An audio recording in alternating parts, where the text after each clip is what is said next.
looking to their neighbors on their left, drinking water, looking to the neighbors on the right, drinking beer.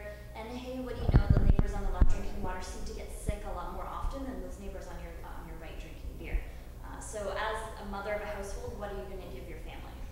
You're going to go for the beer, right? You're going to ignore that water. And we have a really nostalgic view about water in Canada in general, that it's crisp, it's clean, it's clear, you can just dunk a mug in and drink up. But you don't know it's just died upstream. You don't know that maybe a sawmill's just opened up upstream as well. It's filling that stream with pollution. Pollution is not a 20th century invention. It was around back then too. And a lot of water had bacteria in it that in the 19th century we didn't know existed. We believed in miasma theory, so if it smells bad, it must be bad. So you'd cover up a lot of things, but we didn't know that those things were in there. We just knew it's going to make you sick. So we go for the beer. Early 19th century, the key producers and the main producers of beer are women, because they're brewing this in their households for their families. So a table beer, about 1 or 2% alcohol, is going on the dinner table every night for their families. So kids 2 and up are taking part in drinking. Okay? It's safer, again, for your whole family, but if they have the added benefit of maybe falling asleep faster after dinner, perfect. And a lot of the beers that these women were making, they're not adding any yeast to their brews, they're just taking it from the air naturally. There's always naturally occurring yeast in the air. So this beer could be produced in about 24 hours. So high turnover rate, safe for your family, everyone loves it. Another reason why people want to drink beer in the 19th century, aside from it being safe, it was a fortifying drink. Okay? It was kind of like Gatorade.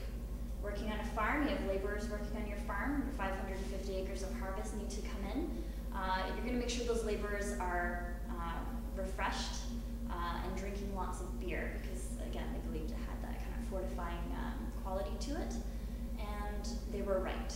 Same with soldiers as well. The British government is giving soldiers 5 pints of beer a day because it's fortifying.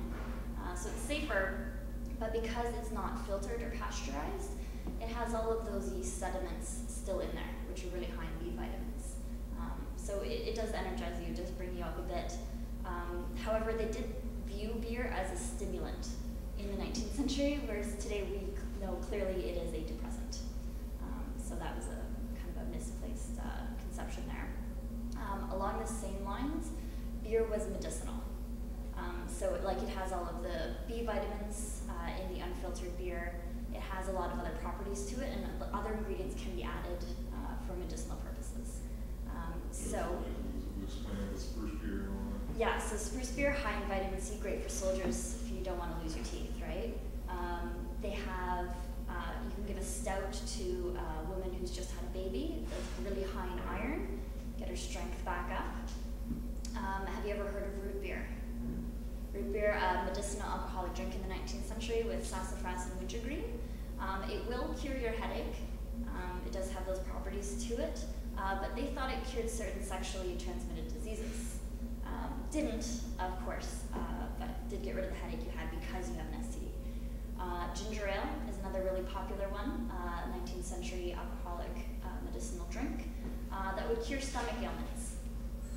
So they were on the right track with a lot of these drinks, these medicinal drinks, but not on the right track for a lot of them.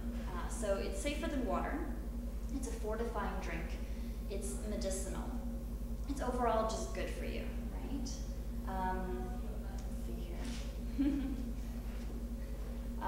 So we have those elements to it, and there were a lot of different key players involved in the brewing, drinking, selling, and speaking out against beer. Okay.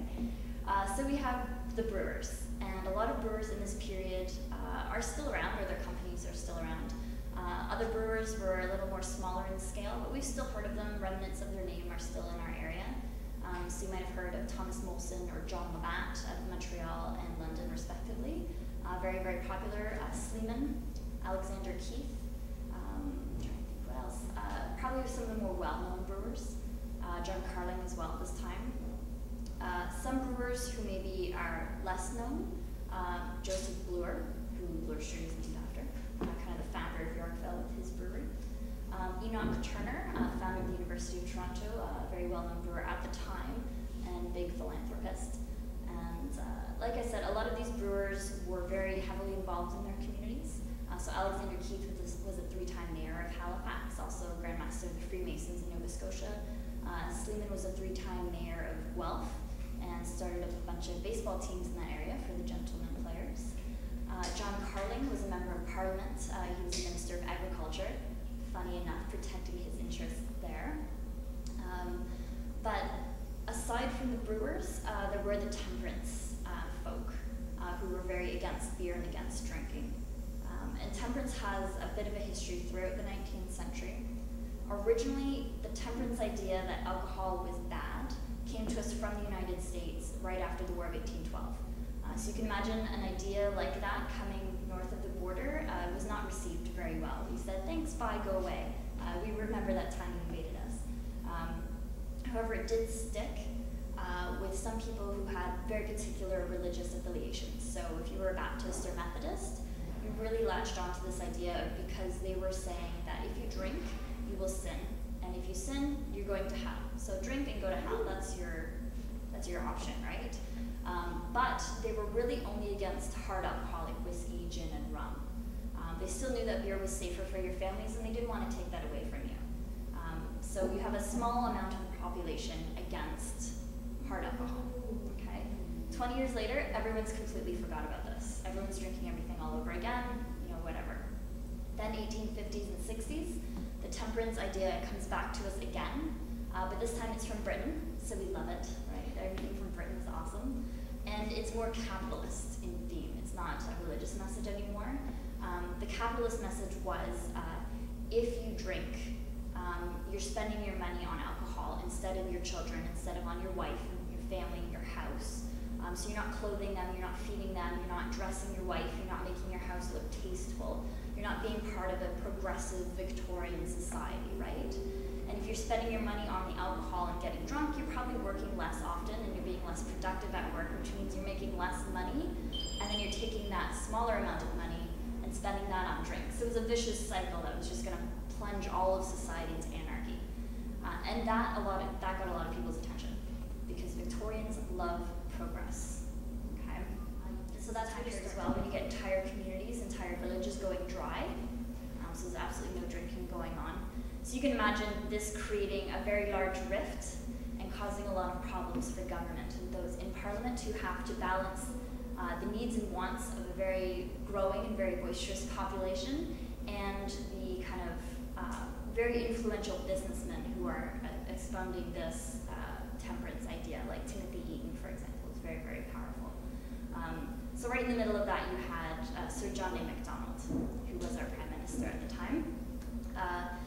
A very well-known and staunch drinker of gin. He was a bit of a binge drinker. But that was probably for the best interest for us because he had to balance his own desire for hard alcohol with the more powerful kind of business elite. And what kind of he decided was to walk a middle path. So rather than to stop all sale of alcohol or all production of alcohol, he just limited or continued to limit rather the sale. So you can only buy it from a tavern or a tap room or the general store or the doctor. You can't just buy it anywhere you'd like or get it anywhere you'd like. So there was some tempering of alcohol sales and drink without complete prohibition, which we didn't have until about World War I, right? So those are kind of the social conditions that were around in the 1860s and the mid-19th century. And we discussed that here. We get everyone kind of rowdy and worked up, either for or against. But right now, we're going to head over to the mill. So we're going to talk about the ingredients that go into the beer, the things that the brewers are actually working with, and then we'll do some sampling over there. You have to ignore the historically inaccurate jets flying by. Just in the movie The Village, that's all. Just in the movie The Village.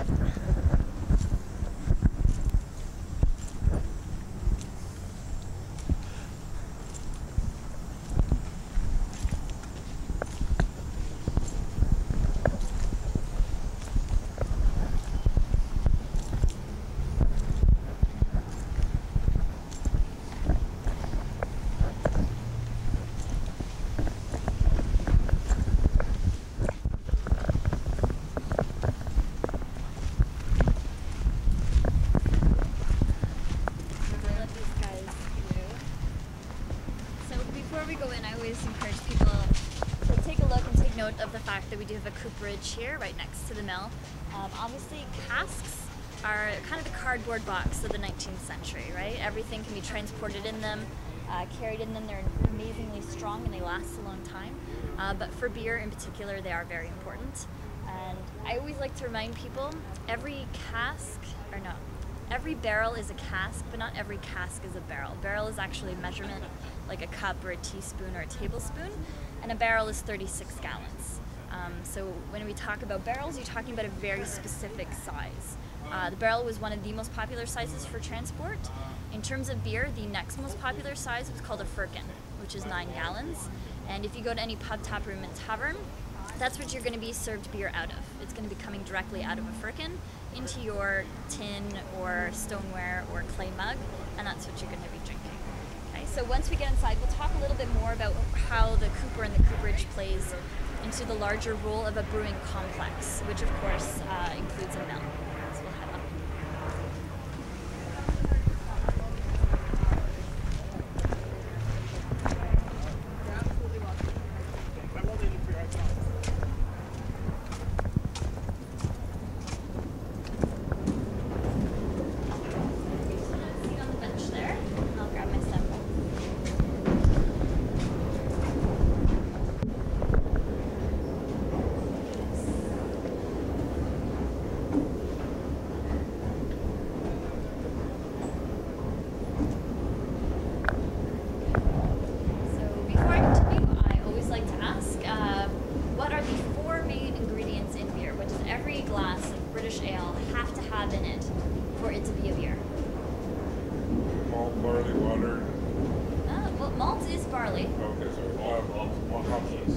There we go, barley, hops, water, and yeast. And of course, we're in the mill, so we're going to be talking a little bit about barley. Barley is the #1 most important ingredient going into your beer, and the process that it goes through is going to have a very large effect on the end result of whatever it is you're drinking. So this is just a picture of a barley sheaf. Looks exactly like wheat, and that's because it's part of the same grass family. So this is just a picture of the barley there. I want to show you before we get started. I do as well have a highly scientific diagram on how barley actually turns into malt, because malt is what we need to take to the brewer. If you simply took a bag full of barley kernels over to the brewer, he'll probably get mad at you. He'll probably think you're crazy. This does need to be processed. It does need to go through a number of steps before it is usable.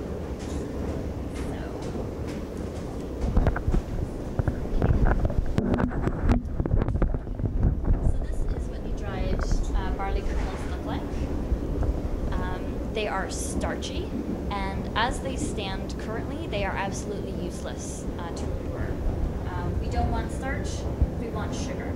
So we have to somehow transform this starchy kernel into at least something that will contain some sugar that we can access, because that sugar is what we need to ferment. Yeast needs to attack some sort of sugars. So the way you do that is you take your dried barley kernel to the maltster, works in a malt house, and will spread these kernels out on a malt floor. Victorians are very original with their naming. On the malt floor, it'll be a watertight wooden floor, similar to something you see here. You'll add about 2 inches of water, spread out the kernels, and what will happen is those kernels will start to grow, just like a seed. So you want a sprout coming out of that kernel. What the maltster is looking for is that sprout to be the exact same length as the kernel. If it's too long, it means the sprout is actually, I'm trying to think of the word here. It's kind of creating those sugars through the growth, but it's actually using up the sugars as well as it grows. If it's too short, it hasn't activated those sugars quite yet, so it does need to be an ideal length, which is the same length as the kernel. That can take anywhere between 2 and 14 days. So the maltster does have to keep a very close watch on the kernels. Once they're that perfect ideal length, he's going to empty out the water from the malt floor and rake and sweep them all back up and stop the growing. Okay, it's not enough to simply just take the water out, however, you need to roast them. Put them in a kiln to stop the growing, and kind of burn off those sprouts because you don't need them. They've done their job. They've turned that starch into sugar. That sugar's trapped in that kernel. Now we want to get at it. Okay. So you've roasted your barley, and I'll show you some examples here. So these are some examples of roasted barley. So you can tell that the sprouts are now gone, and all the accessible sugars are now inside those kernels. Okay. Now, the time and temperature of the roast will have a very significant effect on the beer. For example, if you have a roast like this, which not surprisingly does look like coffee, you will get a darker colored beer, a maltier beer, and something with more of an espresso flavor to it. So this is a very, very dark roast. We have something right in the middle here, so not too malty, but still not considered pale. So this might give you something in the mid-range, so maybe a nice brown now. Something very sweet, but not too espresso. It's going to have more of a caramel, burnt caramel flavor to it. And of course, something very pale like this. So a very pale roast is not going to give you those espresso notes at all. In fact, it's not going to give you a great deal of flavor. And when they have a paler roast, you have to depend on more hops to give you that flavor, to balance it out, to actually give you something worth drinking that's delicious. So this is just another roast. And these are only 3. There are many, many more. Seconds can change the beer. So the maltster does have to be an expert. He does have to work closely with the brewer to get exactly what they want. Now, with many stages of the brewing process, you can do some sampling to see what you're going to get at the end, right? So I do have a sample jar of a pale roasted malted barley. And if you guys would like to try some, you can dip in here. Thank you. You're welcome. And for you as well.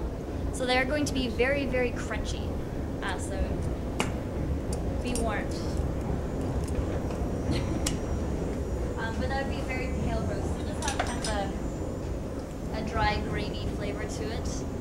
It's not too strong, and again, with a paler roast, you'll add more hops to make a good bitter pale ale with it. But you can always sample. Almost every step along the way, you can definitely try and work out your flavors and experiment. Now, even with the roasted barley like this, it's still not completely usable to the brewer. You need to do something a little extra to this because those sugars are still trapped in that kernel. You need to take it to the mill. Okay? You generally wouldn't take it to a flour mill unless you're really hard up or in an area where that was all that you had. You could take it to a brewing complex, which has mills set up, or the grinding stones set up rather, for grinding barley. If you grind flour, obviously what you're going to end up with is powder. You don't want to turn these guys into powder. You just want to crack them open so you can access those sugars. So the millstones in a brewing complex are set a little further apart, and as the barley kernels come down the chute and between the stones, it just grinds them and cracks them open. And that's basically the last step in a brewing complex, to turning barley into malt. You've cracked them open, you've kind of revitalized or kind of turned the starch into sugar, and now you can get to them. So what you have there, that ground barley, the ground malted barley, that's what you then take to the brewer. Okay. So you might also call it something like mash. I think Ed was talking about that earlier. And then you'd add that to the mash tun and then continue the brewing process. So if you'd like to take a peek at the mill